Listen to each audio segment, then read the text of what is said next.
I can hear you, but can you hear me? Welcome back. Yeah, I switch it up on you. Welcome, folks, to episode 227 of the JAC Show. I'm the generally beautiful and moronic hack. And I am your favorite VTuber, Jack. And we are finally back together in our digital room after a few weeks of individual episodes. It is good to do a traditional episode of the JAC Show. Hopefully you guys have enjoyed seeing Jack and I take over and do our special episodes these past few weeks. But now we're getting back to the status quo. We're like all comic books and anime. You get some character development, but then it all comes back to what everyone likes.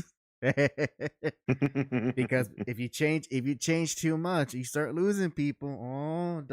We don't like change around here. We don't like change.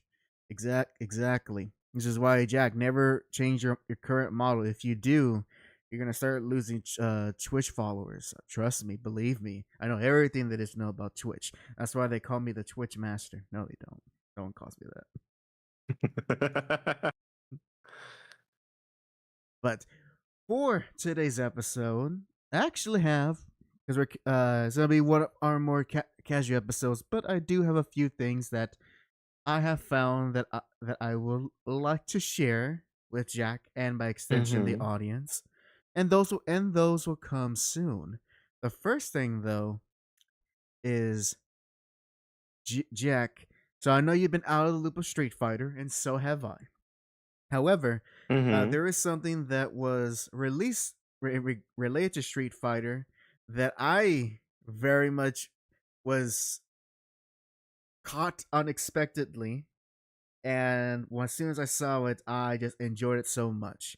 So technically the smaller news, but to me the smaller news is bigger to me than the actual big news. So the big news is there's as a running joke for Street Fighter 6, people want them costumes. They want this costumes, Jack. And well, over the summer, Capcom delivered on giving a majority of the cast their summer attire, so you can have your official swimsuit Chun-Li outfits without having to resort to any very questionable mods. You know, the official number 5. And just very recently, Zangief, or Zangief, however you want to pronounce it, has also another official outfit, and one that actually is like one step above your regular like fighting game costume. Also, hello Johnny, I see he's there, good sir. Jack, so are you aware of this new costume made for Zangief in Street Fighter 6? No, not at all. So this is a remix of a costume that Zangief has had within the past, oh good lord, decade.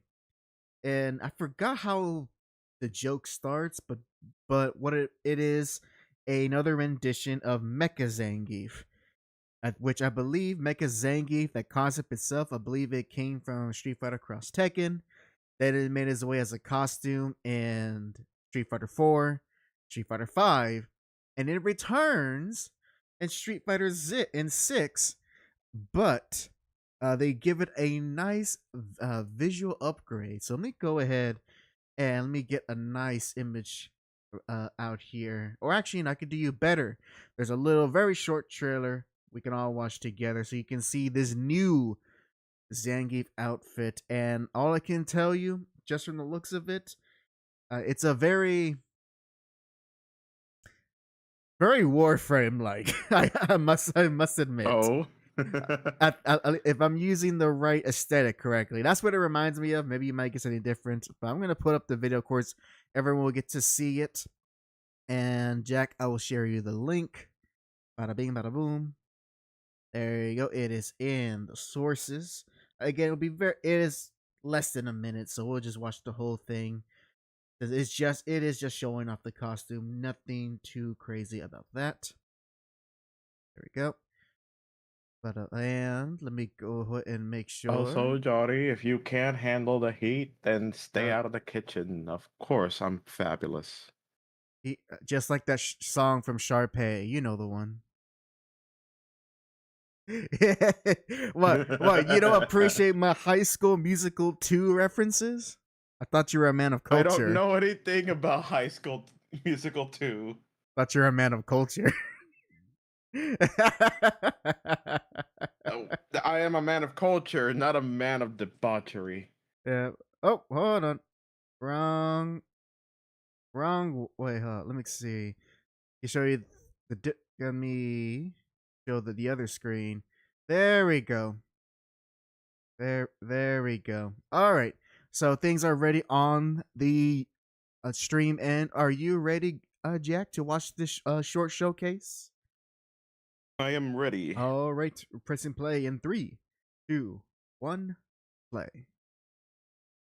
My loyal fans! Uh. Look at this body of iron! Wow. And as you can hear, it is more than just a simple reskin. They've added proper metallic sound effects with each and every impact of the skin.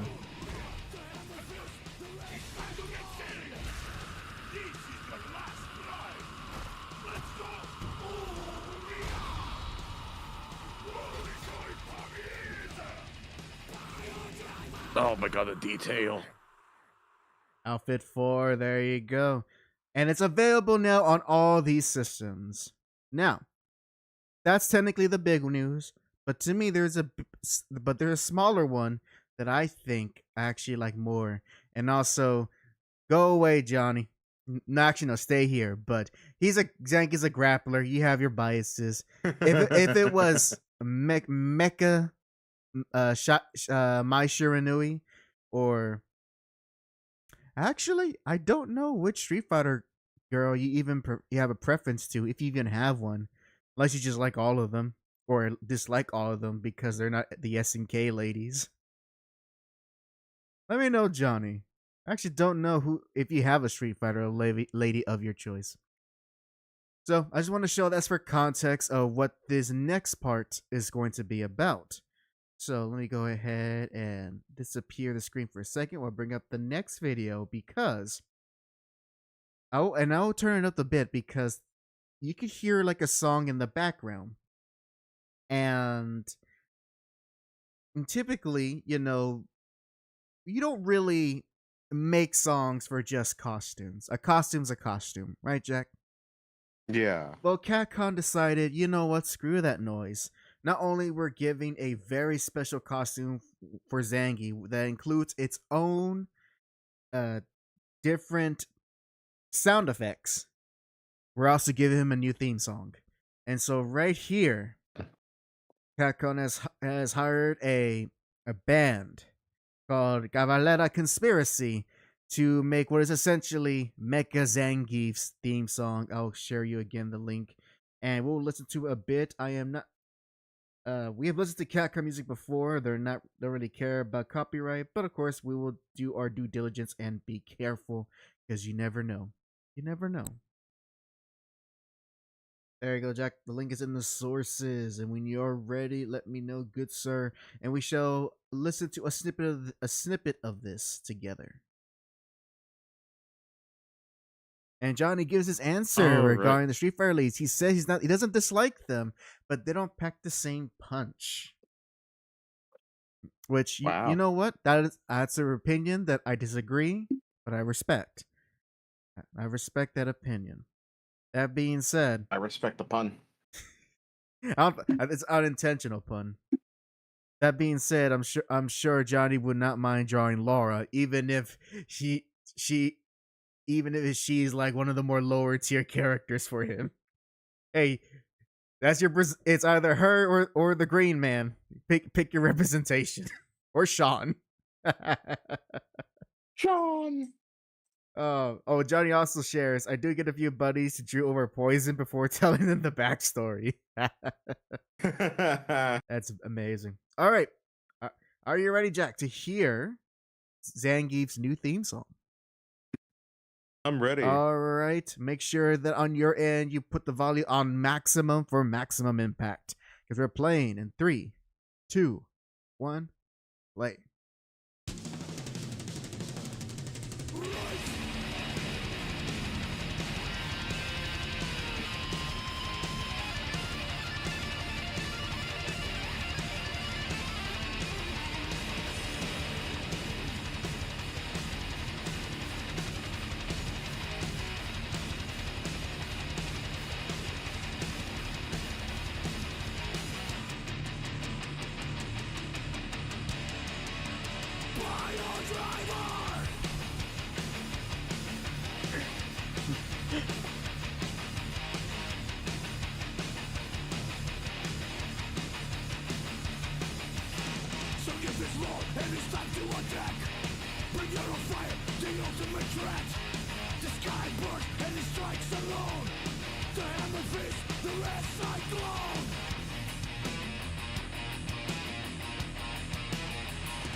All right, I'm gonna pause it right there. So that gives you an idea of what kind of song we're dealing with. And I was shared this. My good friend Ghetto Machine shared on my server. So first off, Jack, your first impressions so far of just this song, hearing it. The song is good, but what the visuals are funny to me. Yes, it is. Just because, like, all I'm thinking of, okay, crouching kick, crouch light, crouch light, crouch light, crouch light, lariat, lariat, lariat, lariat, pile driver. Very much, very much. Those funny visuals. Now, the song. Now, if this was all to it, and then it goes to a solo, I really wouldn't be sharing this.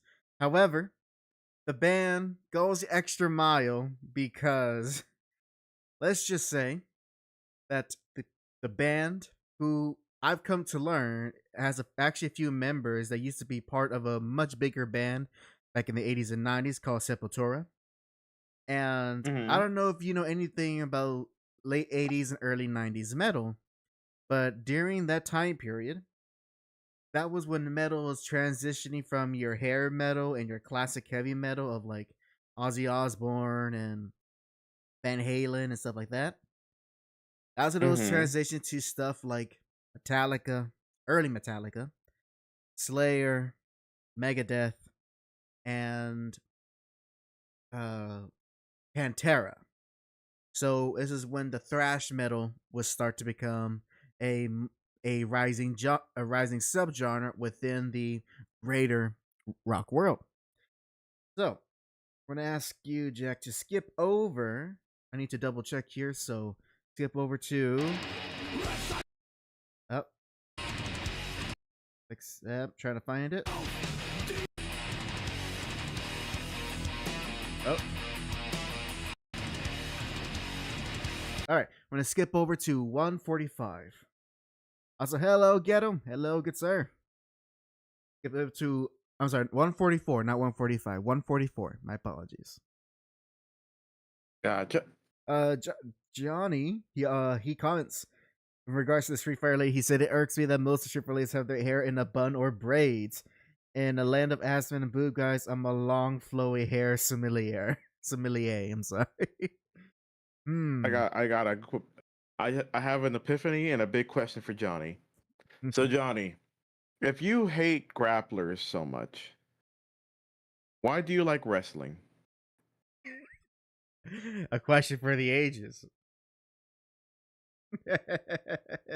I didn't think about that yet. Like it didn't hit me until now.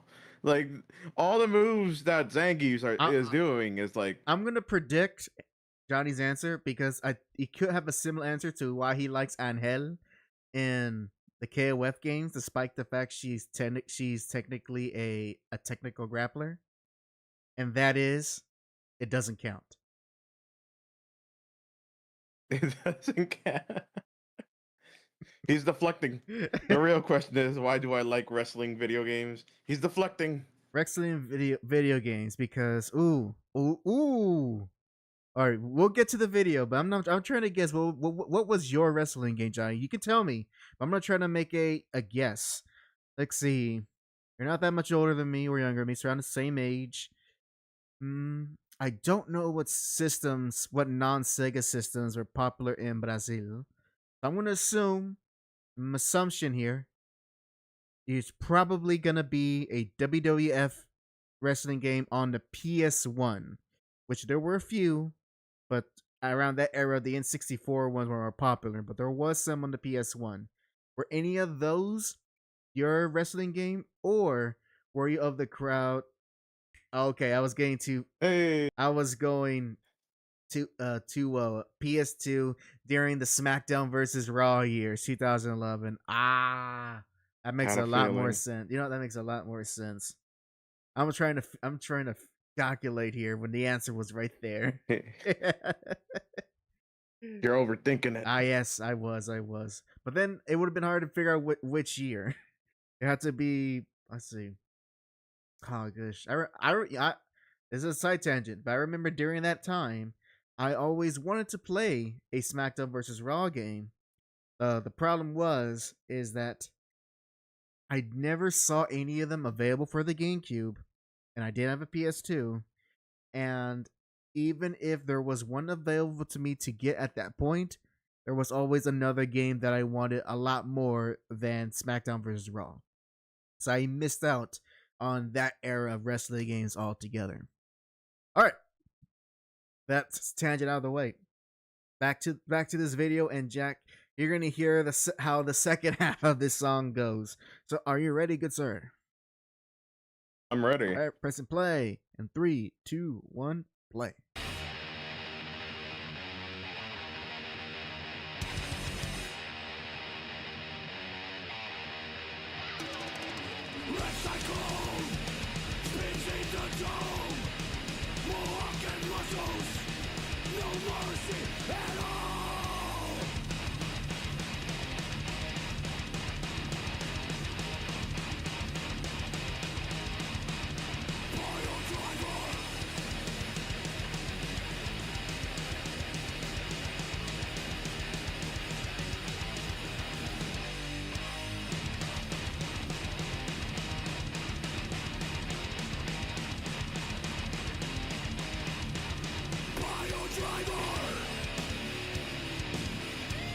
All right, we're gonna pause real quick because we're gonna enter another section. Now, that not only was that a beautiful a beautiful segment of the song, but I just love it because you don't really hear that type of, at least not in the video game spaces. It's the most sometimes rock or hard rock or metal songs you hear is at this point of times probably stuff you hear in Guilty Gear Strive, and even then, not every character has a very hard rock type of sound to it for their themes. True. But hearing this part, what you just heard, that was a very, and I dare say, traditional thrash. I think it's called a breakdown of just pretty much in a lot of thrash metal songs. Comes a point where after you do like the kind of like a standard metal opening, you just everyone just goes ham on the instrument. Everyone hands on the guitar, on the drums, on the bass, and the singer is just screaming into the microphone. Essentially, this is what makes thrash in that it is the more punkish sound of metal.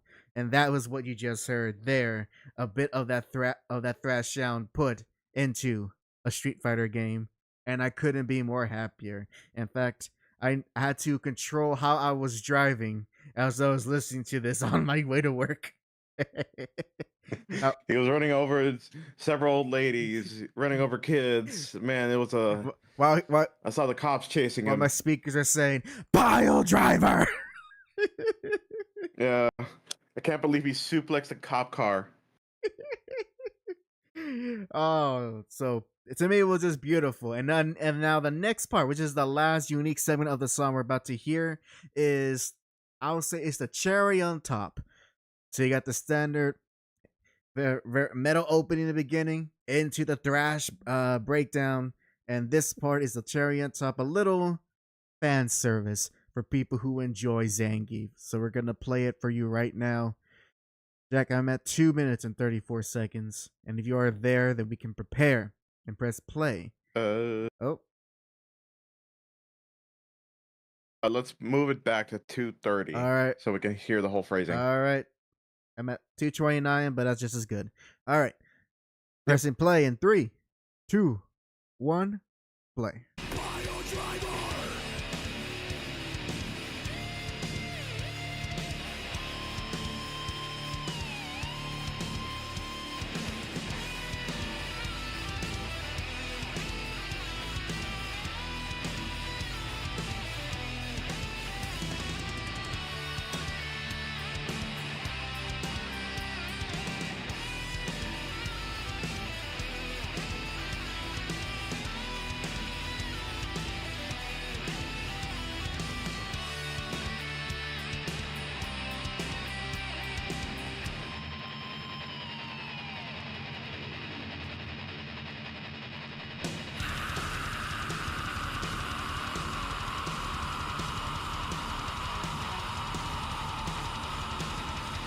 And pause. And you want to hear the rest of the song and in full completion, I'll suggest you listen to your own time. Yeah. But man, really made me pause at double time. Yeah. Pause at double time. Right as I was getting into it. Johnny said, "Is it me or does this solo needs more distortion to fit with the rest?" No, and that's the beautiful part. Yeah, I agree that this one it has the right amount of distortion. It has the right amount of distortion. So for the people that don't really listen to metal enough, they can understand this is Zangief. Yes, or like his theme. Yes, his Street Fighter 2 theme, and hold on. Your name caught me off guard, Get. I'm guessing you changed it recently. It says, "Oh no, not the last 30 seconds." Well, if you want to see those 30 seconds, that'll be on your own time, Chief. Time is money, which is what we don't earn when we do this show. So appreciate it. All right, that's enough of that. But no, I just wanted to share that. Again, it's not everyone's cup of tea, especially the very thrashy sound, but it was a nice surprise, especially for just a really well done costume, and the Street Fighter 6 go above and beyond. Now that being said, I would like to see more of that, but of course the cost of that is the costs will come out less frequently, and you have to decide which character you want to go above and beyond with. So maybe this should be an exception, because Street Fighter fans are already indulgent in the type of content that they want. Or they could go the dark route, League of Legends, where it's like you can get costume number 4, variant blue, variant green for only $5. Only $5.99 plus shipping and handling. Order now and replace your variant color for. Quick, give me a League's color, any character. Come on. Don't leave me hanging. Give me a character. Number 1. Wait, is that a character? No. I trusted you. You betrayed me. You betrayed the bit. We're gonna do infomercial. We're gonna show off Jinx, whoever was that blue haired chick. I don't know. I don't know. I didn't watch Arcane. Also, guess he didn't change his name. YouTube changed his name. Oh no. So wait, so is that that's It was. I had The dark bat. I had a I have to keep quiet. I had a very dark joke in my head, so I'm not going to repeat it. But let's just say, if Ghetto and I are on the same wavelength, I think you know what direction I would have taken that joke. Anyways. Also, this poor Luke. This poor Luke. As soon as they finally hit the floor, he's gonna die. Oh, yes, very, very much so. But then again, that's what he gets for dominating the meta for like almost for about Just since the end of Street Fighter V. He's been dominating the meta. Actually, not recently. Thank God, he's actually kind of been knocked down a peg or two, and although currently, let me finish with the real quick. And currently, Mai Shiranui is the go-to character if you want a quote-unquote best character in the game. So, and I would say, in like if you think about it in hindsight, look how Luke, how far Luke has gone, because in 5 he was the most hated, and I'm pretty sure was he even used that often in tournaments? oh yeah, he was used a lot. because he was like factually the best character in that game. Damn. Yeah. I was gonna say he's hated, not used often. Now he's loved, used often, but no, never mind. He's hated, used often. He's loved and used often. He's just used. Getos says the best Street Fighter character is a Fatal Fury character. Poetic. That's true. I haven't checked what's going on with Goro. Damn so right. I haven't checked what's going on with Goro, so I don't know if Ken or Chun-Li have made any changes to that game's meta for City of the Wolves, unless it's still dominated by what's his name? By Kane or Kine. I think it's by Kane. It's gotta be Kane. I've been watching a lot of wrestling clips, like shorts on YouTube, and I shared one with Johnny yesterday. And YouTube just keeps feeding them, especially a lot of Macho Man promos, Ultimate Warrior promos, and just lately, just a whole bunch of weird shenanigans with Undertaker. Oh man, that I was alive during that era, but I didn't have cable, so I couldn't watch wrestling. I missed out on a lot. Johnny says he's looking at all the ladies introduced to Street Fighter 6, and yep, he hates their hair.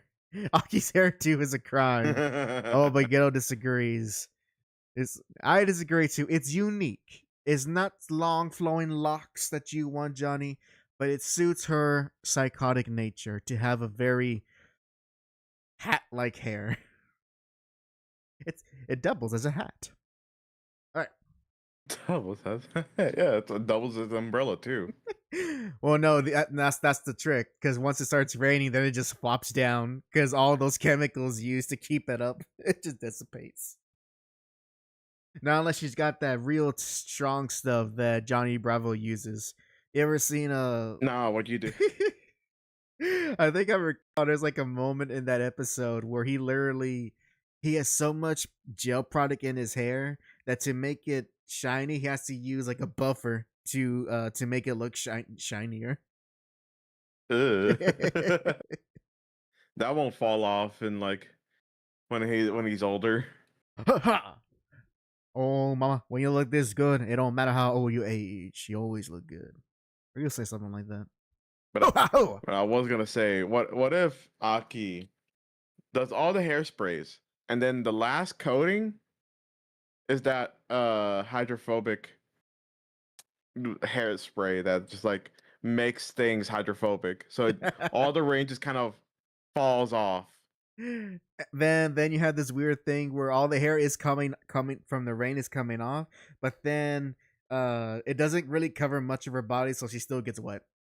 Like her mid torso is dry, but her arms and shoulders are wet. And then where is she gonna get the poison now? Oh wait, I think it's like in her now, right? You got get rid of the poison. Oh, is Oh wait. Oh man, I was Imagine thinking that. the scene. Oh, I gotta get rid of this poison. Let me punch this old lady. That is funny. Oh man, there's a scene in my head about a poison, and like I can hear the delivery. Oh, I remember now. I was reminded in an episode of Grim Adventures of Billy and Mandy.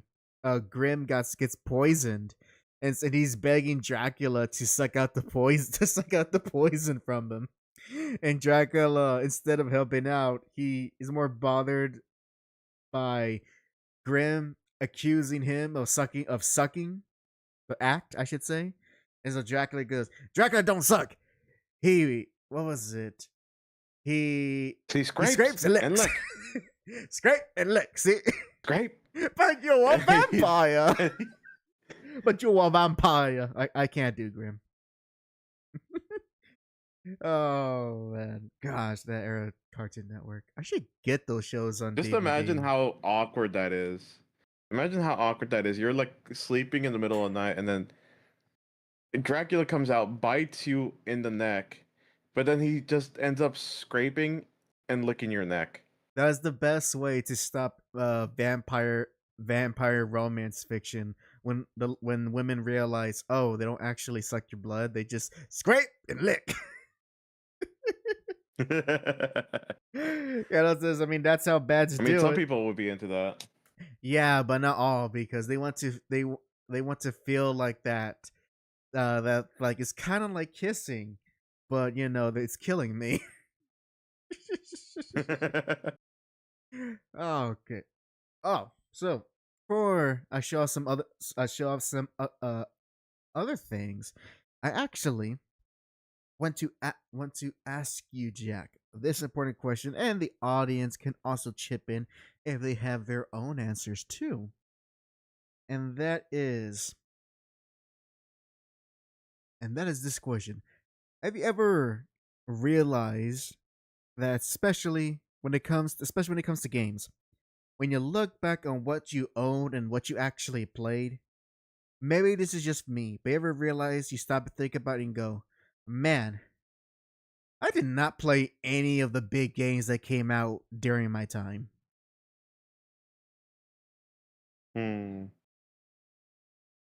Because I mean, depends. Here's a good example. Imagine it's 2007. All right. What came out in 2007? I'm glad you asked. Halo 3, Super Mario Galaxy, yep. I believe the first Left 4 Dead, Portal. All these amazing games, plus many more that I'm forgetting. And I'm thinking back, what was I playing in 2007? And you know what was I playing, Jack? 11-year-old me during that time. Wii Sports? Not quite. Maybe in the later half of 2007, because I got the Wii pretty late, because during that time it was impossible to get that system. So it took a while for our family to get one. No. In 2007, I was busy trying to 100% the Ratatouille video game on my GameCube. All right, I wasn't playing some obscure classic. I wasn't playing some, game that people are like, "Oh man, it actually was good in hindsight." No, I was trying to be the little rat and play all those cooking mini games. He's trying to be a little chef. because I really liked the movie, and I wanted to play it on my GameCube. And I got that, and I didn't get that game used. I asked my dad to get it brand new. I don't know how much he paid, but it was cheap enough that he got it. Kettle shares. I hope so. I hope it wasn't the $60 game. Ratatouille, hell, heck no. GameCube games never even became $60. The most was like a $50. Ghetto shares. In 2007, my ass was playing the Transformers, the movie, the game. So that's what the direction I want to, the kind of the answers I'm kind of looking for. Technically we could have been playing all these great games, but we're so focused on stuff that really are just shovelware or games that no one talks about, not even obscure. There's no cult following. It's just like you had it, you got it, and you played it.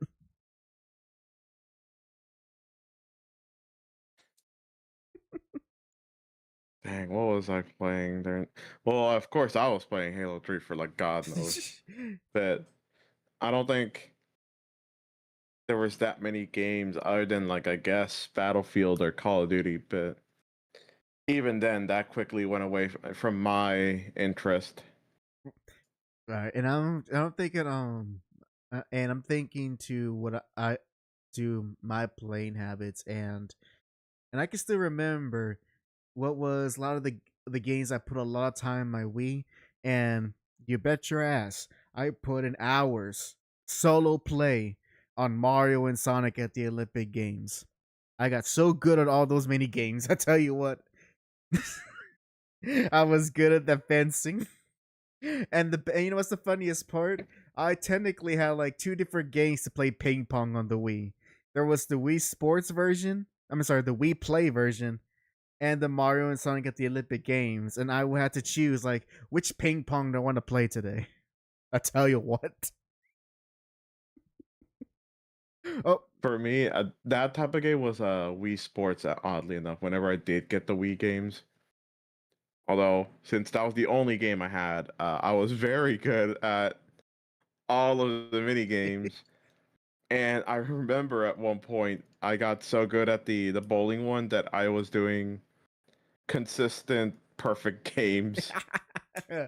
strike, double strike, triple, turkey. I think I only got a turkey once. Only once, I tell you. And oh wait, no, it's turkey's for golf, right? I think. No, turkey is for bowling. Okay, good. I thought I misremember. The golf game, I didn't play too much of the bowling one because that just took too long for the 10 lanes. So for me, if it was solo, I was either playing the boxing minigame or I was playing golf.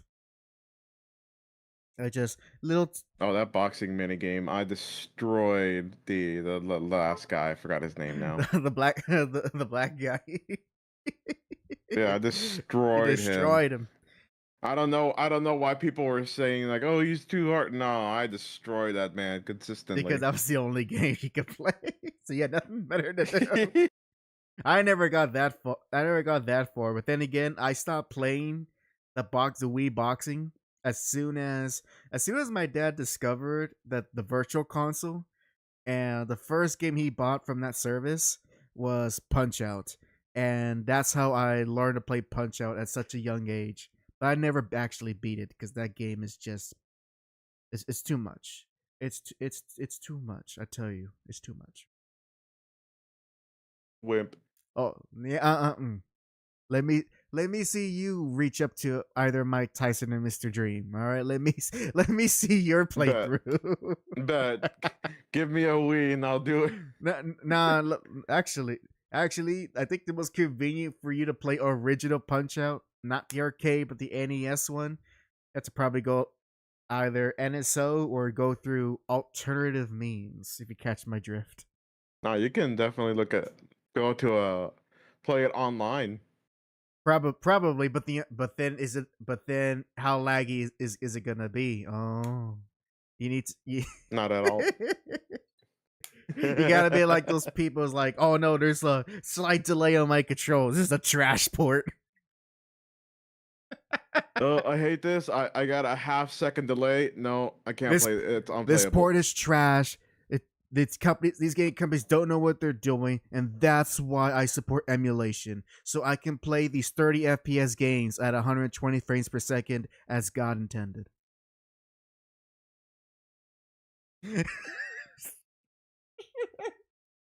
Oh, emulation people are so funny sometimes. I just love that idea of you want to play the old games, but you don't want to play them how they actually were. So you do all these things to fix them. So like now it's the game that I remember. I swear, it's like Oh. the So it's those to me. It's like those Smash Brother Melee patches, quote unquote. I'm like, okay, well, we patched the game to make it better. We balance things. Like, no, keep the jank. I don't No, care. no. What's a better example? Project M. That's a better example. Of I forgot about that. a lot. Well, Brawl has had its time, and the game was so infamous that fans are like, "F it, we're gonna make our own version."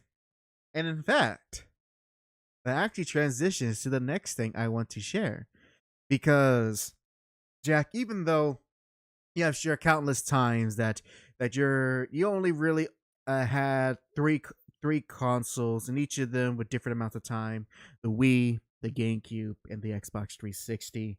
And ever since then, you've just mainly game on PC. But of course, I Yep. know the hidden truth, the unofficial truth about Jack. I tell you, audience, this is gonna drop a bomb on you guys, but he doesn't want to tell y'all. But he's actually was a big PlayStation 1 fanboy. I know. Hold your horses. I know. I'm Jack is gonna try to defend himself real quick, but let me. I'm gonna hold him off. I'm physically holding him off right now. You can't see it, but believe me, he was such a big PS1 fanboy. He played all the Square Enix RPGs. Do you think he plays FF14 because it's a good MMO? No. He wanted to play all the FFs. He even shared to me that his first dream girl was Tifa, and I said to him, that's pretty normal. There's nothing weird about that. But then he told me, but I want her to dress like Aerith. I'm sorry, Eris. That's why he's one of those people. He says Eris instead of Aerith. I tell you what. And as he regales me about all the great Square Enix during the PlayStation 1, there was one game he couldn't stop talking about, and that was Parasite Eve. You know all about Parasite Eve, right, Jack? Of course you do. Why you don't even have to answer. And well, good news for you, this fictional Jack that I made up that's a Sony fanboy. There is something that could fix your Parasite Eve fanaticism. All right. Let me look up what Parasite is. Give me a second. Well, all right. Bit's over. So obviously all of that is untrue. But what is not true, what is not false, should I correct myself, what's not false is that there is something that has a trailer that, for anyone who has played Parasite Eve, which the best way I could describe it is, what if you made an RPG out of an action horror thriller? That's the best way to describe it to you, Jack. It has it has actually a combat mechanic that I can genuinely say no other game series even has. It is very unique in the way that it handles RPG turn-based combat while having modern weapons. You can and if you look at it, you can kind of get the idea, but really it's all about playing it. And what is also unique about it was that Parasite Eve was also one of the more earliest I'm trying to find the right word. The earliest games to really go into being a very cinematic game, because even though it did not have the voice acting of Metal Gear Solid, it's right up there, Metal Gear Solid, in terms of having huge spanning narrative with twists and turns, multiple characters and their character arcs, a lot of set locations, big climactic battles. That's all of the stuff that we take for granted today that we see as the norm in a lot of big budget games. But Parasite Eve, which was originally an adaptation, which is the game is a loose adaptation of a Japanese sci-fi horror novel from, I want to say, the early 90s or the late 80s. I forget which era. But it's not a completely original Square Enix works. Well, a trailer has released that when I first saw it, it caught me by surprise because I wasn't sure what it was. But when I watched it, I didn't realize what it is, so I'm going to share it to you right now. And that is the trailer for. It's actually brand new. Well, I'm sorry, I lied. It's fairly new. The trailer came out 2 weeks ago, but I have just now of learning of it because unfortunately, this is a very small budget game, so they don't have the biggest of marketing. But at least I have discovered it, and I'm share the trailer with you, Jack. And luckily, it's more than just some sort of hype pre-rendered CGI trailer. You actually get to see what the heck this game actually looks like. Show you folks, this is coming officially from the PlayStation channel, PlayStation YouTube channel, I should correct, of a new game announced called Parasite Mutant. And so when you are ready, Jack, to watch this trailer with me, let me know and we'll watch together. All right, I'm Play ready. in 3, 2, 1, play.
Parasite Mutant. So what you saw there, folks, what you saw there, folks, is effectively there's no, as far as I know, there's no big publisher, but it is a it is a game that is a tribute to Parasite Eve, not just in aesthetics but also in gameplay. So Jack, what you just witnessed essentially is a high def version of how the PS1 game actually plays like. And again, a lot of it is hard to grasp if you don't actually if you haven't actually played it. But you can but you can be but you can believe me when I say that this plays and feels like the original game on the PS1, albeit the aesthetics of the original game was meant to look more what was realistic at the time. And here they obviously gone for a more anime aesthetic. Not my preference, but you know, it doesn't really bother me that much. Now, as far as I know, it has nothing to do with the actual Parasite Eve series. So effectively, what this is a bunch of dedicated fans and developers who really love that Parasite Eve game and probably the sequel, not so much the third game. That's his own story in and of itself. But they love this series and they're like, fine, Square Enix, you won't make one, we're gonna make our own. And that is Parasite Mutant. There's not much I could have gleaned from what else I can show, what else I could find, I'm sorry. But hopefully this is also comes out to PC. I would love to try to see how a group of dedicated hardcore fans would make a Parasite Eve type game, because as I said, it's very unique and I can't think of any other game series that has that type of combat system that it does. So Jack, considering that you're looking at this as very much an outsider, is there any does it give this what I showed you give you any type of impression, whether good, bad, or mixed? I've always been a very when it came to a lot of games, I'm very open minded. This one kind of looks interesting. Definitely has a mix of both the ranged and melee type of combat. And I'm assuming it's like pseudo turn based because you have that ATC in the bottom, which I think it was like action something something So there, which gives you like the amount of I can turns. actually answer. So in the original game, how the combat works is that you can you have a designated battle area for you to move around freely, and you have three action commands that you could do, whether it's to fire a weapon, use an item, or to use an ability, and you kind of chain them all together within you chain them all together, and you have to be put yourself in a strategic position to use them effectively, or if an enemy attacks, to be out of their way, because it's not really a turn based, because it's not like you attack and then the enemy attacks. The enemy is always active, and you can freely move around them, but you have a set amount of actions you can do in order to defeat them. Okay. I think I think that reminds me. Okay. Okay. I get it. I get it. Then I get it. I understand now. Uh, this is definitely a game that I would probably very much enjoy. To be honest. As our resident Dark Bat has said, I'm already in the process of getting a pretty much a big hub of emulation. What So, like from a few friends, they have been helping me out set some stuff up. So hopefully I'll get that up and running. And who knows, I might be able to try out the first one, the first Parasite Eve. and I suggest you do. It is a very wonderful game, and I do want to, because I don't know if Parasite Musing gonna be like this. It's too early to tell, but it looks promising. And what I can tell you for the first game, at least from a narrative premise, because what made it stood out among the other Square games. I say Square Enix, that it was Square at the time. The other Square games was that it wasn't a fantasy game like Final Fantasy or any other traditional RPGs of its time. And aside from the gameplay, the big thing and the setting, because it was in a contemporary New York, uh, one of Mm-hmm. the aspects that originally comes from the novel that it's adapted from is that all this crazy stuff that you see here, I'm assuming it might be similar to this passion project that we saw in the trailer. But all of this crazy Mm-hmm. stuff is all because of, you guessed it, mitochondria. The powerhouse of the cell. Yes, because the one of the basic premises of Parasite Eve as a premise, not just of the games, the original novel, and even the movie that adapts the novel, is that it's the idea of what if the microorganisms in your body begin to become evolve and be self-aware. Mm. And the novel actually goes actually really in depth, and because the author of that novel has a very great understanding of how the microbiology works, he really goes extremely detailed in depth how that is something that could actually happen in reality. And let me go through the chat a little bit. Chris says, then he could finally play the third game, and Ghetto replying with, "No, you can't. No, you can't. You can skip the third game. Everyone should. No, no, Ghetto. I have to play the third game. I have to go through the canon event. No. I have to be pissed off. And in that case, I recommend getting a PSP. That's the only way to play the third game. Oh, never mind then. I don't think I. Never mind then. But yeah.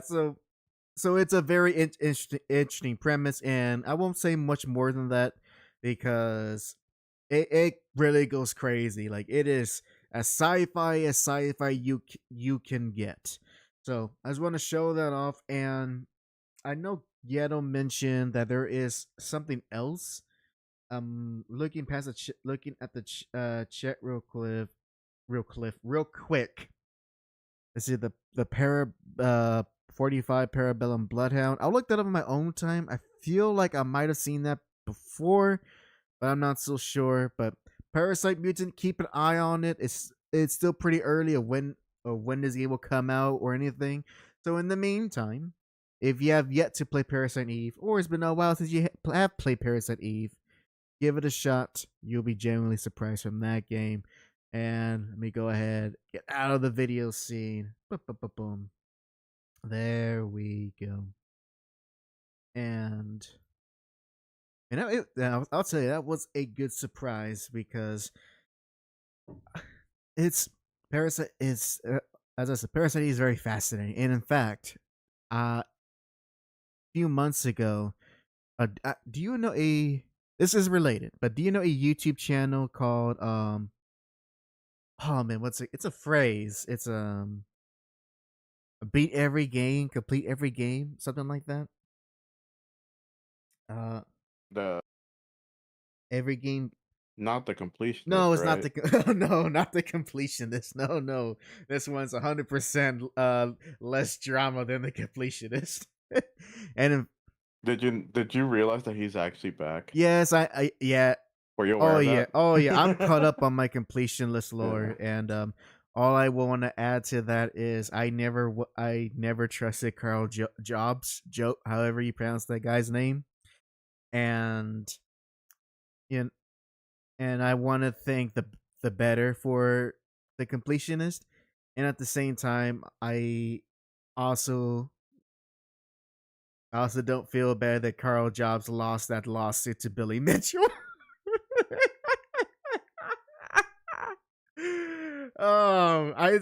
That. So there you go. That's my hot take on this old drama news. Very old drama news, dude. Anyways, I'm trying to remember the YouTube channel that I discovered many months ago. They don't upload frequent. They don't upload frequently. Let me see. Let's see. It's like something like beat every game, or something to that effect. What were they called? Damn, I forgot. I really do want to give them credit, but I generally don't remember their name because it's such a long title. But what? But is this channel that they go above and beyond whenever they cover a series? Because well, here's one example I watched of this channel. This gentleman made a video of playing every single X-Men game that ever released. I repeat, every single X-Men game that's ever released, starting all the way back to not the NES, but starting all the way back to the old DOS games. Yes, there was X-Men DOS games. That's how far back he went. And then went all the way to what is, so technically the last X-Men game, technically speaking. Oh no, wait, no. The last X-Men game was X-Men Destiny. Oh man, that's sad. We actually have not gotten a new X-Men game in over a decade. Oh my god. We're getting one soon. But that's just. Well, actually, no. It's not X-Men. It's just only one X-Man, and a few other Miltons. But oh my god. Okay, I found a channel. I found a channel. So it's called, the channel is I Finished a Video Game. And this guy, he doesn't upload a lot, but that's because his videos are like lengthy. The excellent video I talked about, 6 hours long. Also, I did not finish it in one sitting. I literally like uh, watch bits and pieces throughout my workday when I can. But I mentioned this channel because because he not only does he actually play every single game of whatever the theme is of his video, but he actually also goes in depth into like, hey, why is the game the way it is, or how come, or what was the development behind it, um, and what was the just finding info, all behind the scenes info of the game to get an understanding of Mm-hmm. why the game is the way it is and why it was released. And I remember, and he did this for Parasite Eve, and in that he goes one step beyond, because in the X-Men example, he just strictly covers every X-Men game. But in Parasite Eve, because it's really only 3 games, he's like, you know what? Just to do my due diligence, he read the official English translation of the original novel and watched the Japanese film adaptation before he even started the video games. Damn. Yes. Oh man. And he does a bit of a backlog that I would like to catch up on, but there's some games where I'm like, no, I actually want to play them. I don't before I hear like his perspective and stuff like that. So, and he actually has not made a lot. He doesn't have a lot of videos, at least not uploaded. So, if you ever want some sort of time killer put in the background, put on one of his stuff. He more than likely has something that you're into, because the games he covers, I would say it kind of fits our taste in games for the most part. Like, he has one on every Castlevania game, every Metroid game, every Onimusha game, both Dishonored games. What else? He Dino Crisis, and most recently I saw when he did like a 2-hour video looking over Eternal Darkness. Is a horror game on the GameCube. So, I'm giving. I'm just. Remind me of the name. I finished a video game. Yeah. And also he has the best profile picture, because it is, I kid you not, the infamous NES sprite of Silver Surfer on his knees on his surfboard. I see it now. I was looking at him like, what the hell is that? I show it to the audience. This is his channel. I know I'm basically giving this guy PR, but that's because I generally enjoy his stuff. And so, just my gosh, the amount of work he put in. He let's remember, he even did a video like 5 months ago. He played all of the famous bad games in history.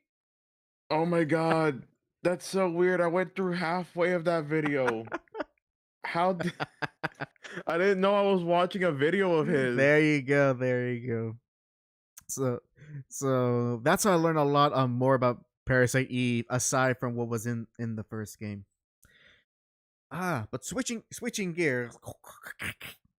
That's my best Transformers impression. Of that transforming sound. You try to do it.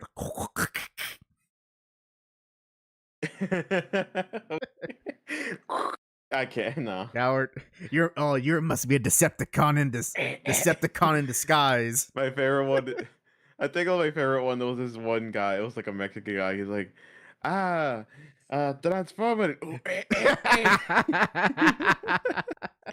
That's funny. Oh. Speaking of Mexicans. Don't worry, he's gonna positive. Wow, what a wild transition. Is he gonna make sense? Were you aware of the? I know you're not on X a lot, but maybe you have a slight chance. Were you aware of the Homer the Pie Man memes that were going on Latin comics Twitter? No. Okay.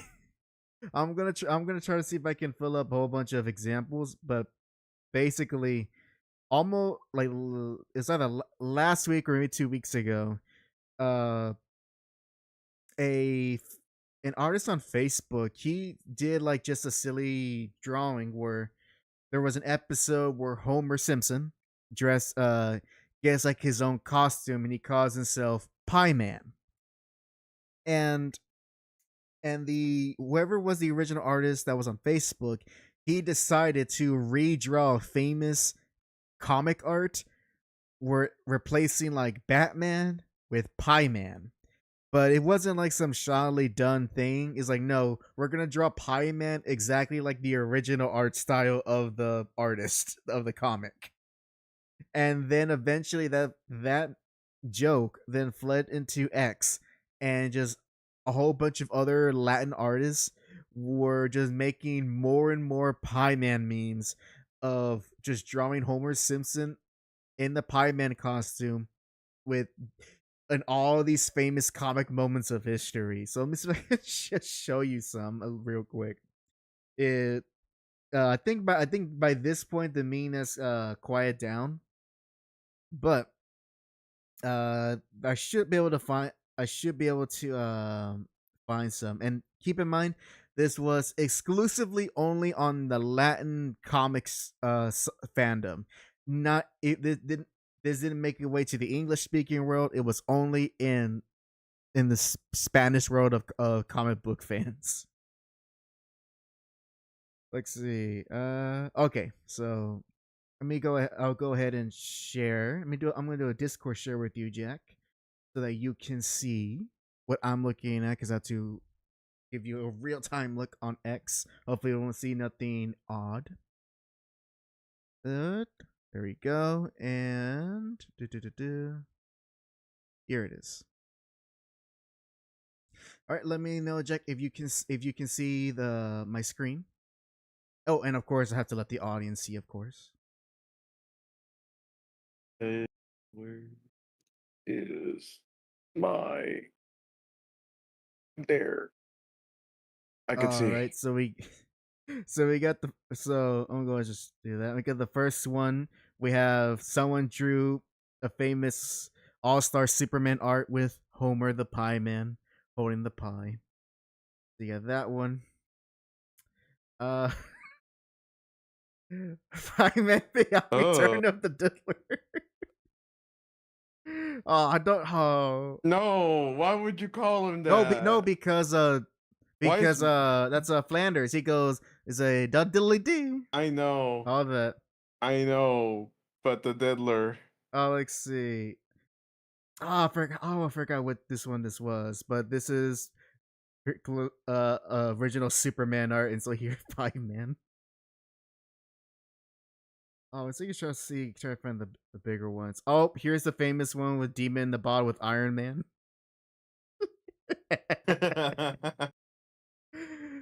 Oh, let's see. No. Any more? Oh, there he goes. Absolute Pie Man. Absolute. Oh, are his weapons just like pie shaped? No, they're the pie cuts thing. Exactly for the slices. Let's see. Anything else? I don't know. I think that's just one of a generic Batman. Oh, I remember this one. So you have. Why does he look like he wants to kiss? So you have Pie Man here with Bartman, and you have Radioactive Man and Fallout Boy, and this is a redraw of a famous cover of Super Sons. We have Superman and Batman in the background with Superboy and Robin, Damian in the foreground over here. Oh, and here's one. This one is a parody of the issue 1 cover of Absolute Superman. So another Absolute Pie Man. That'll meet this Pie Manarino. Let's see. Anything else? Any more? No. VTuber. Okay, last one. This is okay. So here is the pie man who laughs in the background. The pie man who laughs. So I just want to. So this is just a quick aside. I'll go ahead and unshare it because unfortunately the phase has passed. So the meme has come to its natural end. But man, when it was coming up, my gosh, I was just laughing my butt off of this super specific niche of Spanish comic Twitter of a hyper specific. Oh man! All right. No, it's amazing how how creative the Hispanic memes are. To be honest. And it makes sense. Because obviously DC characters are popular, but you know what else is popular in Latin America? You guessed it, The Simpsons. Which is there's Yeah. Have you seen the wait? Have you seen the moments where during the whole AI craze with like especially being able to overlay voices with songs? Have you seen all the lengthy songs that Homer sings in Spanish? I have not, but I should probably look some up because I do remember when that was starting to become a little fun meme. And I think one of the early ones I saw was Michael Jackson singing City Escape. Ooh. No, this one was Spanish Homer. Remember that since they have their own different dubbings, Spanish Homer singing Gato bajo la lluvia. And I'll share it to you for you to watch Yeah, it later. I because we don't want to upset the Spanish copyright gods. All right. I do want to showcase one last game, and I should actually ask you, Jack, and the audience can answer too as well. You ever play Shovel Knight? No, but I have seen it and I really wanted to play it. Well, no, you'll hate it. Don't play it. You'll absolutely hate it. It's smooth controls and nice pixel art. You hate it. No, oh, you're right. I absolutely hate it when people make a competent game. No, I want jank. With this catchy chip tune music. Bah, you could do better. You can do better. No, don't. No. I can do worse. Me too. I mean, let me make the whole. No, I'm gonna remix the whole thing in fart sounds. There you go. You go the extra mile. You record your own farts, and that will be your audio sample you use for the whole game. And that's when I get a new microphone. You gotta use those drum mics. You know the ones. Anyways, I mentioned Shovel Knight because for the longest time, I actually have played Shovel Knight. I actually own it of all things. I own it on Wii U, a physical copy, which I got for about $20, like 10 years ago or like 11 years ago at this point. And I enjoyed it. I don't think the game kept my attention too long because as I was playing Tales from Capcom. Fact, it kind of plays almost like exactly like DuckTales, which is not a bad thing, but it's one of those things where like, oh, okay, I see what you're doing. So, and eventually I just kind of lost interest. So why am I bringing it up if I lost interest? Well, a good game is still a good game. And of course, if you know anything about Shovel Knight, Shovel Knight has only really one main game and a lot of expansions, and that he makes his appearances in the most random of places. Like, name any other indie game that has some sort of crossover element, he is in there. if I should probably look up to see what all the games that Shovel Knight has made a cameo or has made a playable appearance in, it will be longer than probably Ryu in all his guest stars in games. And obviously the creator of Shovel Knight, Yacht Club Games, they are a true indie studio, so they're not always making new stuff all the time. And to me, all through all these years, I was like, when are they gonna do something new? It's been a long time, and they're still trying to essentially pimp out Shovel Knight over and over again. Don't you got anything, guys? Anything new to make? Well, turns out that they in fact did. Because now that I am a current subscriber to the Game Informer magazine, I was actually reading an article.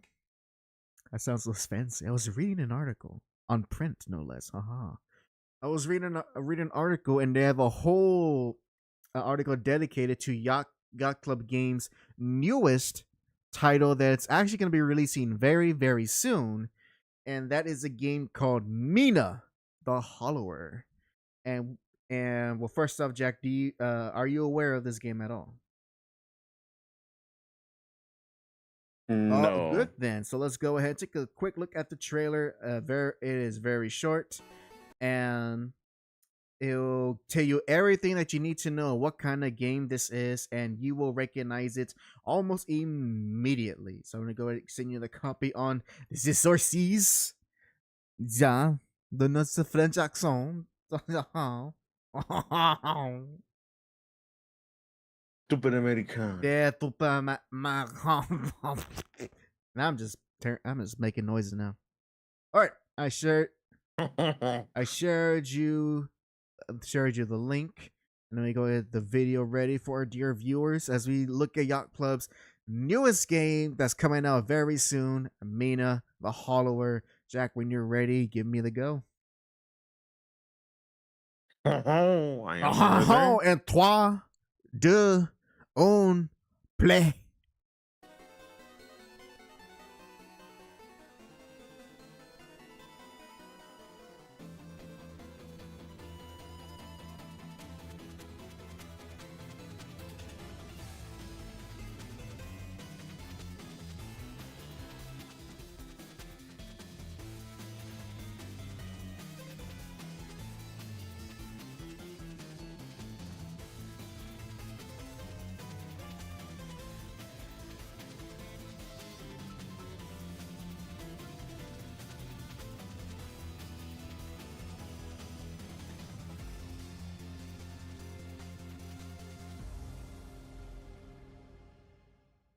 That was Mina the Hollower. And actually, I should also share that this news is slightly out of date.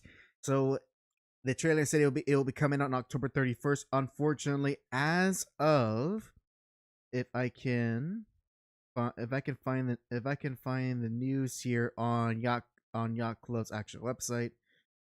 Let's see, I think it's here. Here we go. As of October 6th, Mina the Hollower has been delayed. Not quite, which is unfortunate, but they just need extra time to polish and balance the game. So right now, currently, its new release date has not yet been announced, but more than likely we'll get one by the end of the month. This is me making assumptions. But nevertheless, the game will be coming out very shortly. And Jack, looking at the trailer, what was the first thing that came to your mind as you were watching it? I need to see this on a CRTV. Or better, on a Game Boy. That's what it looks like to me. No, I gotta have that blending of pixels. I want to see the blending of pixels on the CRT. You don't want to see this on the tiny screen of the Game Boy Color? No, you don't get the same effect of look how detailed the bosses are. You're gonna get some nice details. You're right. From the Game Boy the Game Boy can't handle a game like this. Can't handle the details. Who knows? Maybe they'll include a CRT filter in the game. They should, at the very least. Hope so. But as you can see, folks, me the Hollower, and it was also said in the article that I read that this is their homage to Zelda and Zelda-like games with this Mina the Hollower. And I don't know about you, but to me it looks very interesting, since with Zelda-like games, you could say maybe they're a dime a dozen, but to actually get them right is very rare. It is a type of game design that's actually very difficult to pull off if you don't know what you're doing. Very true. And of course, you can see the lovely pixel art done very well. Looks great. And as to be expected, Yacht Club Games, they sold on them doing ambitious pixel art with Shovel Knight, and this year, Mina the Hollower is no different. Now, one of the big mechanics that will separate this from Zelda, because so it's not just not another Zelda clone, is that the main mechanic of the game is that you can dig anywhere you are on the map, at least according to the article. So the whole game is not focused on what you see that's on the screen, but it's also what's underneath the ground. And it also plays a big part in traversal and in combat. And not only that, hello Game Master, thank you for joining the show. My name is HAC, and my co-host JAC is right above me. And not only do you have a whole underground mechanics to work with, but the game also has, as a way to separate itself from Zelda, has a mechanic called trinkets. What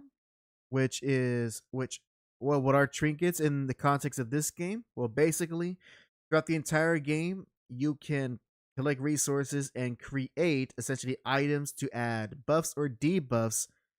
Not debuffs, to add buffs, status effects, or bonuses to your character. Because not only is this a Zelda game, it also has some RPG mechanics.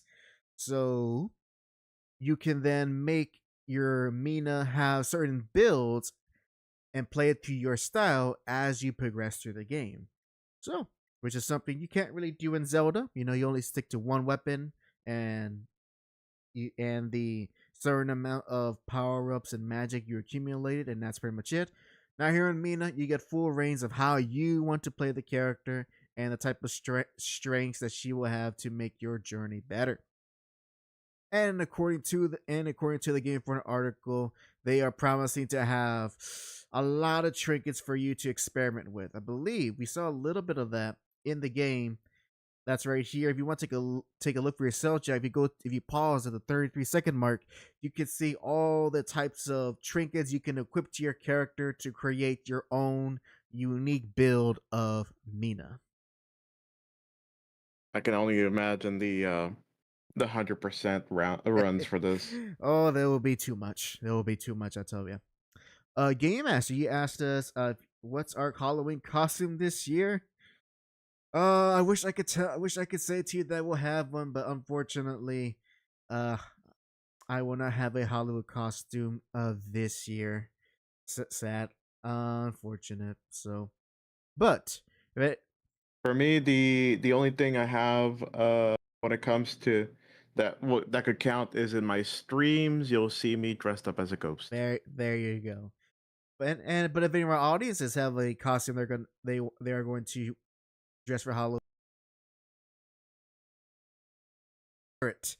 Just as I'm heading to the Spirit Halloween store right now, that just opened up in the Big Lots that closed down like a few months ago. There's so many popping up. Well, is that time of year? It's that time of year. Game Master also has a real katana. He's need fake metal spikes for it. I think you're good. I think just having a real blade, which you probably should keep sheath. Don't take it out. Just use as decoration. You don't get in trouble. You don't need to have spikes for it. No, I would say don't even take it out of the house. Yeah, that too. Be very careful. You leave it as a decoration in your home. Just get a fake toy katana for safety. Anyways, but Yep, those are the thing. Let's say there was a lot and talking about the influences of the game and what the developers are trying to accomplish. I was actually pretty very much sold on this type of game, and it's be cool to play a what could be seen as a traditional Zelda game without it being an actual Zelda game. And the same way like a Tunic, which I've always actually been keen of trying, but I just need to remember one, remember it and actually buy it so I can play it. Since that's also another indie game. But so yeah, Jack, could be hopefully maybe there's another game you might try out for one of your streams in the future. It's just a suggestion. Yeah, could be. All right. So that's real. So that's it on my end for any stuff to highlight little games that caught my interest. Hopefully they catch your interest as well, our dear audience. Whether that be homages to PS1 RPGs or homages to traditional 2D Zelda games, rest assured know that I'm always on the lookout for just interesting stuff that catches my eye. And to end everything off, first off, Game Master, you're gonna dress as Mortal Kombat X Scorpion. That's pretty cool. And you're also gonna use it for a birthday party. Well, that's very nice. Hope you have a good birthday party when that day comes.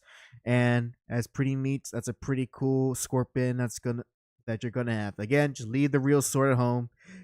Use a fake sword. And in fact, if you're gonna be Scorpion, you gotta have like get like a fake chain with the fake spike at the end.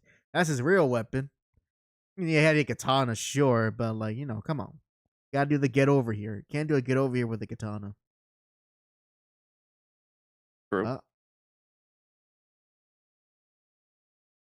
Jack, do you have any interest in the Avatar fighting game at all? Avatar fighting. When you say Avatar fighting game, water, fire, air. Okay. I was not aware that was even coming out. You can look it up. It looks it's a fighting game. No. To be fair to it, the cool thing about it is that they have a 2D style. So in many ways, it looks like they look like the characters from the show. And you can finally live out your dreams of having Aang beat the crap out of Korra. I mean, that's my dream. Yes. I mean, that's my dream. I mean, even then, there's not gonna be that many characters. To be honest, I feel like this is gonna be not that long living of a game. What you talking about? It's gonna be the next big game. It's gonna replace Dragon Ball. Actually, you know what? You know what else just got announced? What? Dragon Ball Fighters isn't dead yet. They got one more in them, and it's been announced that in a few weeks that Dragon Ball Fighters gained another balance patch, and they releasing their actual final character, and that is Super Saiyan 4 Goku from Daima. We got another Goku in the game. Yeah.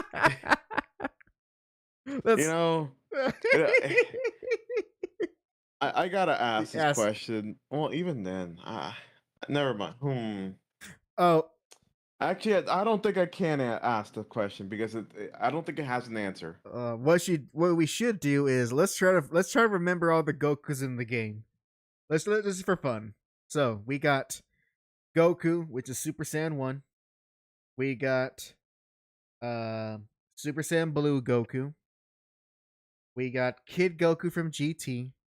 We got Base Goku from Early Z. We got let's see. Do you want to count Bardock? Okay. Yeah. Okay, we got He's yeah. half Goku. Yep, he's half a Goku. We got Bardock. We got Goku Black. Thank you, Game Master. We have. Should we count Vegeta and Gogeta? Yeah, they're half Goku. So we have Super Saiyan Blue Vegito, Super Saiyan Blue Gogeta. We also have, and now we have Super Saiyan 4 Gogeta with both GT and Super Saiyan 4 Goku and Daima. So I think that's 10 Gokus right there. Yes, but they're half Goku, so the math Goku is to 1 Goku. Okay. Game Master, who's my favorite Dragon Ball character?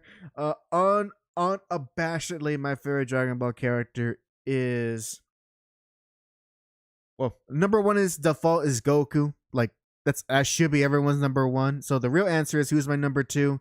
It is going to be I like Master Roshi. He's funny. I'm a big fan of Aura, so Piccolo. That's all pick. The man Aura that's all he does. Literally, I love how in Daima, as soon as he grows back to his original state, he automatically close beams himself to get the headgear and the shoulder pads. This is it.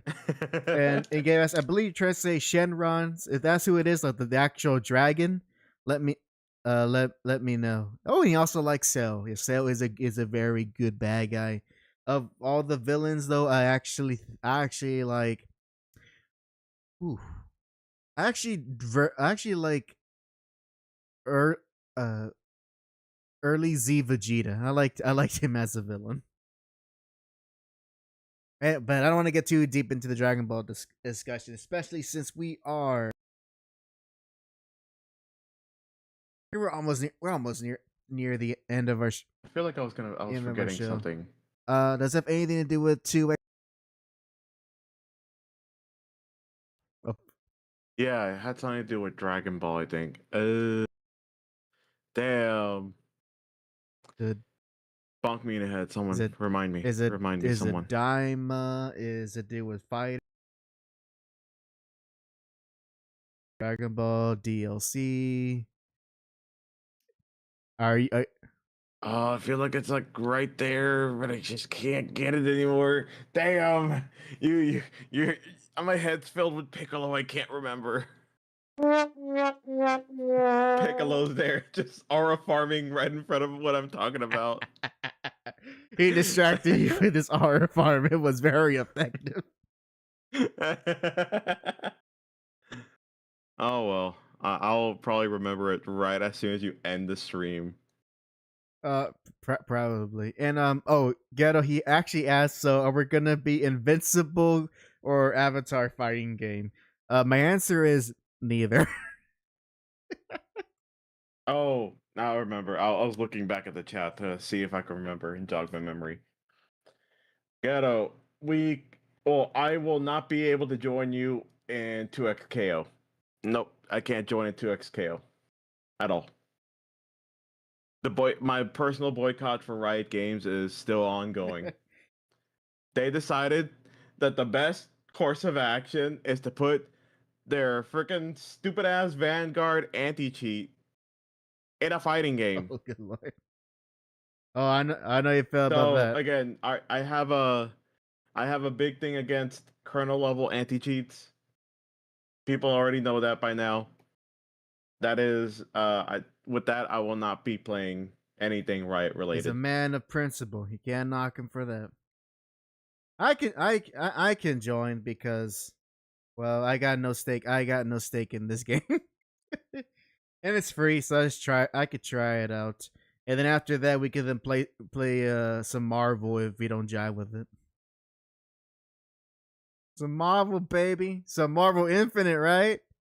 Right? Right, Ghetto? That good old Marvel Infinite? Nah. You're going to want that Marvel Tokon. That's what you want. You want that Marvel Tokon. Can't wait to see the infinite combos. I'm infiniting it. Yeah, I'm doing it. I'm marveling. Oh, I want to play that video so bad. Ghetto quotes the Great Rosa Parks. No. Nah. No. Nah. Nah, I can string him along. I can string him along. Don't worry, I can make him. I can make Ghetto play Marvel Infinite with me, and I can go. See, it's not that bad. It's actually pretty good. He can go. Yeah, but got no X-Men. And I say to him, "F the X-Men. What are they? What are they done for me? They only." Let's play Marvel Rivals. Yeah. Oh, that's right. Daredevil's in Yeah. Marvel Rivals now, right? Yeah, he can smell every invisible person in the world. So Invisible Woman no longer invisible. I mean, I wouldn't use smell. Doesn't use that sense, but I get what you mean. I can smell you. Just like... Chanel number 5. That's your scent. And Miss Fantastic goes, Matt. I recognized. Matt. I went to every perfume store to recognize every cologne perfume known to man. Matt, please stop smelling my wife. I can smell you too. Your Giorgio Armani cologne. Actually, that's Ben's. I just use it from him. Yeah. No. I feel like Mr. Fantastic would wear one in a million. No. He won't wear cologne, but he will have shave. What's that? Oh, what's that thing you put after you shave?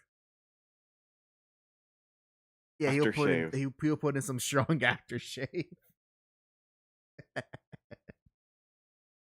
Oh man, but what's actually a Daredevil's class in that game, or what's his He is DPS, and he is a diving DPS. Now, what does that?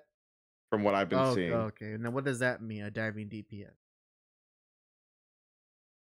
He dives up in front of your face. Oh, okay. You know that might. I'm not good with the stratagems. Be like, F it, just jumping in front of you. Like, when I say like literally the sub, it's a sub category that's not even official. It's just the fact that it's like, oh yeah, one's a ranged DPS. Why is it ranged? Because he shoots a weapon. What else? Okay, and so with Daredevil, he actually has to like get up and close and personal, like with Captain America. There is melee DPS, which just like you have to walk up. But diving DPS, like their whole kit is based on get over here or I'm coming to you type of mentality. I will say though, you know what? I just realized why I haven't booted up Marvel Rivals. It's not getting to do with the game itself. Well, technically speaking, not the gameplay. Is just that my laptop, like, it runs its fans fast just to boot up that game. And I'm like, I don't know how long I should keep playing this thing.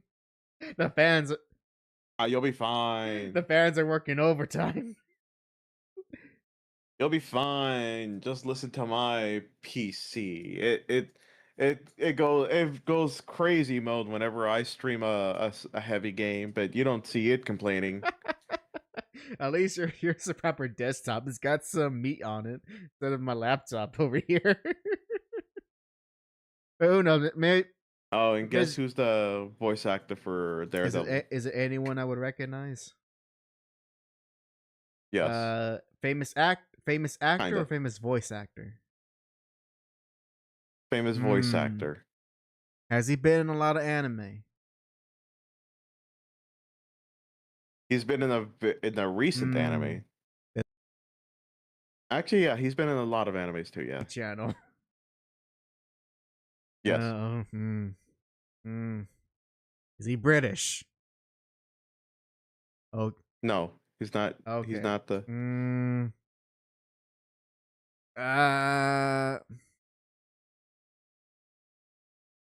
I got nothing. Who is it? I got nothing. The voice actor for Luke from Oh, Street Fighter Alex 6. Lee, I think. Alex Lee. Oh, Yep. that's not someone I would think of to voice Daredevil, but maybe does a good job. If you watched, if people in the audience, if y'all watched what was it called, Solo Leveling, that's pretty much the register he's going with when it comes to his voice for Daredevil. I would also. So just look a little bit of a clip of that, or just look up Daredevil, and you'll see that that's I what also it is. wanna. I also do want also admit I don't like his look in the game. And it's very simple. He's a ninja. Why is he dressed like a samurai? Because there is some backstory. Apparently, it went through not from in-game wise, but apparently from a comic. I see some of the backstory. They're playing very loosey goosey with the Marvel lore, but whatever. It's a game. It is not that big a deal, but he's got to hold up with the gods somehow. I mean, you're having a New York ninja fight Thor. I don't know who's gonna. That's already a mistake. That's already a mistake because for man, there's only one god. At best. So you're looking at these Chinese gods, it's like, I don't believe it. You're not my god. Get out of here. I don't confess to you. I am Thor, god of thunder. No, you're not.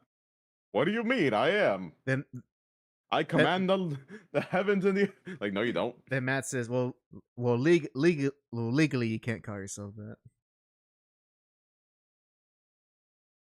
Yeah, are you able to die? Like, yeah, I can. Yes, I have sometimes. Well, then you're not a god. But I should get. I should. I said it before, but you know what? I do gotta make an effort to boot it up again and at least play Daredevil and the FF because I am glad they're getting in the game. And and it also would be pretty cool if they either add in.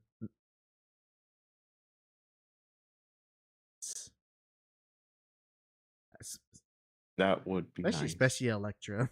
I would pay the good money to see what they do with Elektra.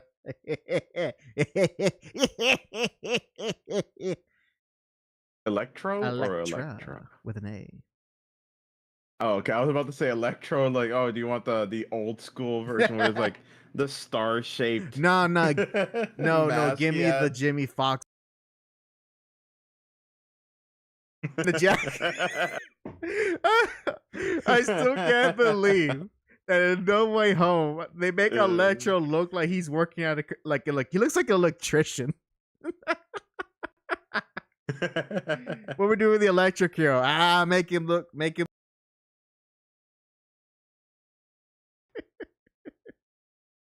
I'm Electro. I'm here to fix your wall sockets. Just like how these electric powers fix my teeth.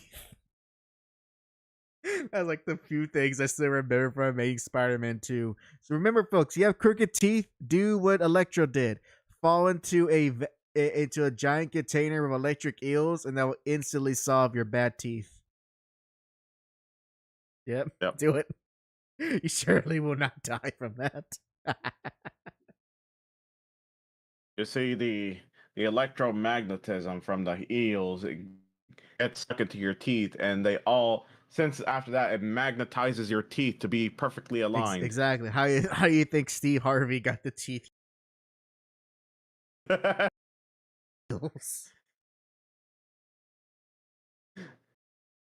Survey says. All right, Jack. This is for. All right, Jack. This is you on the board. Name something to give you the straightest teeth alive. And 20 seconds on the clock. What's your answer? My grandma. His grandma. Huh? Your grandmother. Shoot, I remember back in my day, my grandma didn't have toothpaste. She will give me some baking powder and said, "Here, put it in your mouth." All right, let's see, Grandma.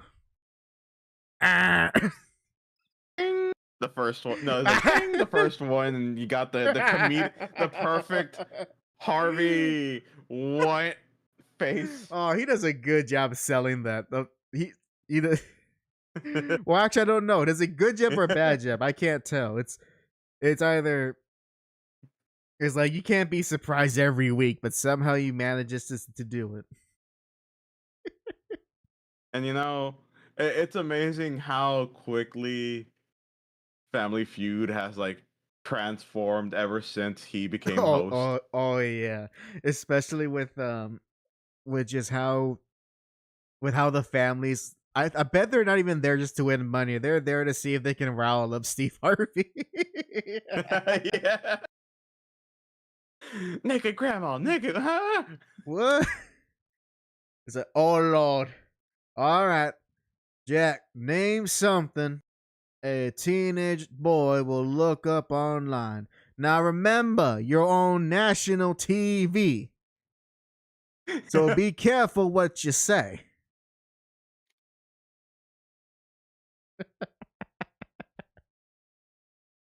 A woman. Oh Lord. Oh Lord. All right. Woman. And then that's becomes the number one answer, but it reveals and then it turns and it just says, instead of saying woman, it says a lady pictures.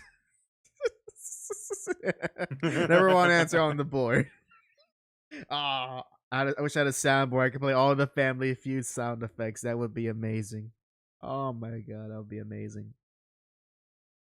You know what? Make our own Family Feud. We'll all just like we'll survey all of our Discords. That would be amazing. That would be amazing. We get all the warriors, You do a big survey. And then we have all on the HAC side, on the JAC side. We could do a multi-stream on Twitch of our own little Family Feud episode. I'm gonna do some research into it when this episode is over to see how plausible I can do it. Or we can go the lame route and just get like a Family Feud game. But that too. We don't have to like literally recreate the game. We could just buy like some copy of it on PC or something. All right.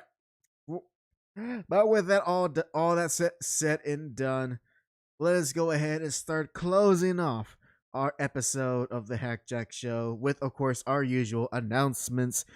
Jack, please go ahead and share what would you like to announce for this upcoming week until the next episode of the JAC Show.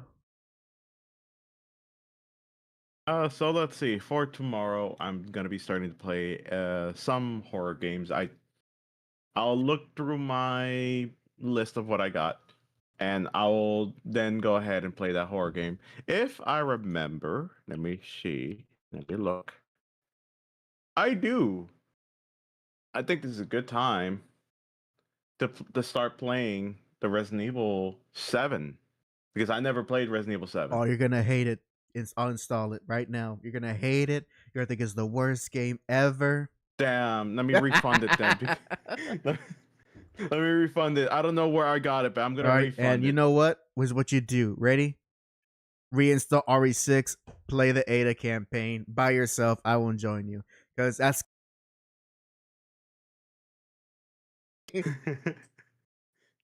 Oh no, you should have said, you know what we should do? Play Resident Evil Verse. Oh, but that's been shut down. Exactly. We found a way to resurrect it. I can't believe.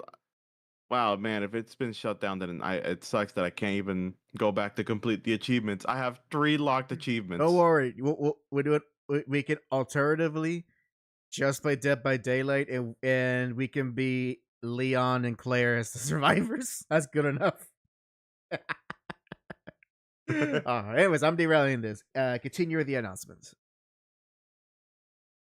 From there, basically the rest of the remaining of October, where I'm going to be doing a lot of horror games. I think overnight on Thursday, Friday, I'll be doing the FNAF. Yep. I'm gonna be playing FNAF. I'm gonna need to first get the games, but I'm gonna be playing FNAF, see what the hype is all about, and then eventually, whenever God knows whenever that comes out, I'll be watching FNAF better have your mods on deck when you stream that game. Aaron, oh, I got an easy ban button.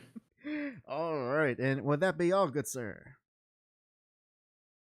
Yes. Alrighty then. On my end, I am happy to say that I am making progress on my video projects. The Iron Man video is coming along swimmingly. I am currently about do the math here. 40 won't take me long, so do expect a big video to release on my solo channel for you guys to either watch or listen to, whichever you prefer. And of course, I'm still working hard along the spider blood video. I'm gonna use my time wisely to get as much of that video done for you folks, because of course I make no promises, but hey, Halloween's a good time. People are in costumes, and what do people love to dress up more than anything aside from ghosts and goblins? That's right, Spider-Man, so we can beat up those ghosts and goblins. And and as far as horror games, because I have done so in the past, in order to just use my time wisely and focus on editing videos, I have no plans to stream any type of horror games on my solo channel, which is a shame because I would love to play original RE2 as my next horror game. But hey, it will always be there, and I don't need Halloween to as an excuse to play that game. So one day I will. But until then, that is all for us to announce on episode 227 of the JAC Show. And yes, well, no, we beat the game, Ghetto. I don't count Ada. We beat the game. We beat it. All right, Ada's bonus stuff. It is not the main three, guys. What if we get financial compensation out of it? I might. As far as I'm concerned, we beat the main three campaigns, and I know, no, I'm not listening. No. Technically, she was alone in that campaign, so it makes sense that only one of us plays it. So no. It does not count. All right, everyone. Yeah, have a good night, a good day, and a good afternoon. And this is HAC and JAC. Sign off.